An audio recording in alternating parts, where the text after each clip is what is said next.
திருவண்ணாமலை மாவட்டம் செய்யாறு அருகே 10 ரூபாய் குளிர்பானம் குடித்து சிறுமி உயிரிழந்த சம்பவத்தை தொடர்ந்து தமிழ்நாடு முழுவதும் உள்ள குளிர்பான ஆலைகள், கடைகளில் ஆய்வு செய்ய உணவு பாதுகாப்புத்துறை உத்தரவிட்டிருக்கிறது. கனிகிலப்பை கிராமத்தைச் சேர்ந்த ராஜ்குமார், ஜோதிலட்சுமி தம்பதியரின் மகள் காவியாஸ்ரீ அங்குள்ள அரசு பள்ளியில் 1ஆம் வகுப்பு படித்துள்ளார்.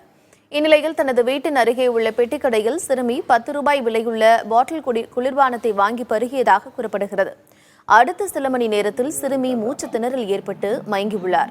வாயிலும் நுரை வந்ததால் அதிர்ச்சி அடைந்த பெற்றோர் காஞ்சிபுரம் அரசு மருத்துவமனைக்கு அழைத்துச் செல்ல அங்கிருந்து மேல் சிகிச்சைக்காக செங்கல்பட்டு மருத்துவமனைக்கு அழைத்து சென்றனர். இருப்பினும் சிறுமி சிகிச்சை பலனின்றி உயிரிழந்தார். இதுகுறித்து காவல்துறையினர் விசாரித்து வரும் நிலையில் 10 ரூபாய் குளிர்பானத்தை குடித்ததே தனது மகளின் உயிரிழப்புக்கு காரணம் என்று பெற்றோர் கண்ணீர் வடிக்கின்றனர். இந்நிலையில் அங்குள்ள பெட்டிக்கடையிலிருந்து 10 ரூபாய் குளிர்பான பாட்டிலை உணவுத்துறை அதிகாரிகள் சோதனைக்காக எடுத்து சென்றனர். கூல்ட்ரிங்க்ஸ் கேட்டாருன்னு கூல்ட்ரிங்க்ஸ் வாங்கி கொடுத்தா கொஞ்ச நேரம் கழித்து உடனே அவருக்கு மூச்சு திணறல் ஏற்பட்டது. அந்த மூச்சு திணறல் ஏற்பட்ட உடனே அவர் ஹாஸ்பிட்டலுக்கு கூட்டு போனதுக்கு அங்கே வர வழியிலே மூச்சு திணறி இருதயம் நின்றுச்சுன்னு சொல்லிட்டாரு சீஃப் டாக்டர். குழந்தை ஏற்பட்ட மாதிரி பாதிப்பு எந்த குழந்தைக்கும் ஏற்படக்கூடாது.